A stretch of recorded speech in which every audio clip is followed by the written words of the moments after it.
Hey everybody, Peter Vaughn here from Cardboard Alchemy with another game you should play. In this series, we're not going over the entire how to play of a game. We're doing 5 cool points in about 5 minutes about a game that you absolutely should not miss. And we're giving you a chance to win that game signed by the designer themselves. Now, normally in this series, I'm talking about an older game. Maybe I don't want you to miss it, something you may have overlooked, but now, no, we're cutting edge. You see, this game's not even out yet. It's coming out in September and it is going to be hot. I am talking about Art Decko from designer Tate Wu and coming out from Rio Grande Games. Now, Tate Wu is a friend of mine and Brad Brooks, and he makes a lot of different style games. But to my recollection, he has not made many deck builders. So he put this game up on Kickstarter called Promenade. It modestly funded, but it wasn't noticed by a lot of people, except Rio Grande Games noticed it and noticed how good it is.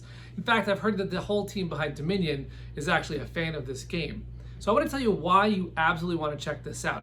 Number one, you know, when you're a deck builder, you usually have coin cards like in Dominion, and you're buying better coin cards and you're hoping they come up in your deck for your buying power.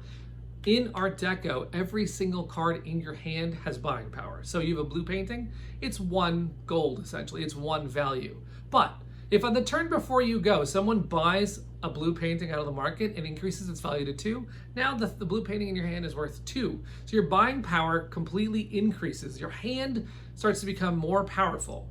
Right? So all of a sudden in the beginning you're playing with this little weak hand and then later you're like, wow, I have like 5 point, I can buy anything, right? So it's fantastic feeling. That's number one.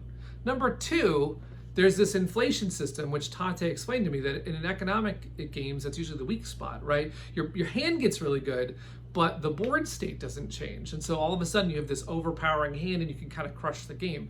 But what Tate built in is that if you're buying paintings from different areas, then those paintings, when they run out, the inflation of that area will grow, and all of a sudden it'll be kind of hard to buy a painting. And then you'll be actually thinking to yourself, wow, these paintings are too expensive. They're so good, right?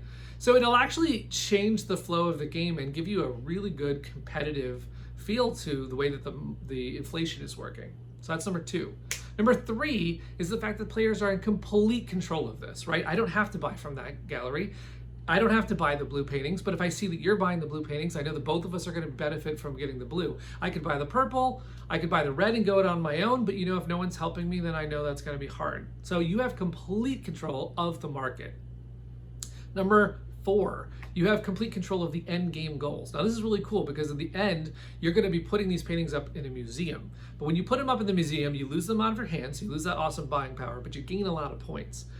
But also on each gallery in the museum, there is an endgame goal or endgame condition. So for example, in Gallery A, maybe it says that the person with the most red paintings in their hand at the end of the game gets a whole bunch of points. Well, now it's like, do you unlock Gallery A with your red paintings? Probably not, but who's gonna do it? Basically, if no one does that, that endgame condition is not true. So it's about juggling what paintings you have, what endgame conditions you want, who else is going to help you do that, right? So you're all, like for example, if I unlock the one that says the reds are great, but I'm out of red paintings, and so you help me, so the person with just 1 red painting might have the most, right? So we got to be really careful about what you unlock and when and how your end hand looks against those goals. And again, that's all in the player's control. It's amazing. The last thing I want to talk about, because I haven't even talked about this, is that there's another market going on at the exact same time. There's paintings and there's gold. And the gold market is really interesting because there's 1s and 2s and 3s and 5s, and they have powers on them. So you could spend a gold 2 to increase you could buy a painting. But what if the gold 2 has a power on it that says when used to buy a painting, it's worth 8, but you burn it, it bursts it out of your hand. So now you're like, okay, I want, this is worth it. I'm gonna lose this card in order to get that card. It gives you this culling of your deck if you want it.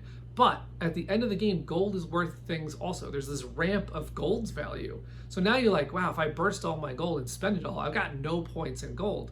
And I've seen people win with a gold strategy. So you have this other economy at the exact same time you have a painting speculation economy. And it's really fun. So if any of that sounds good to you, if you like deck building, if you like economic games, Art Deco, you gotta check this out. And if you want a chance to win it, all you need to do is comment below. You can tell me your favorite deck building game. You could say your favorite deck building game that's integrated into another game, like sort of, or a deck building economic twist, give me another combo.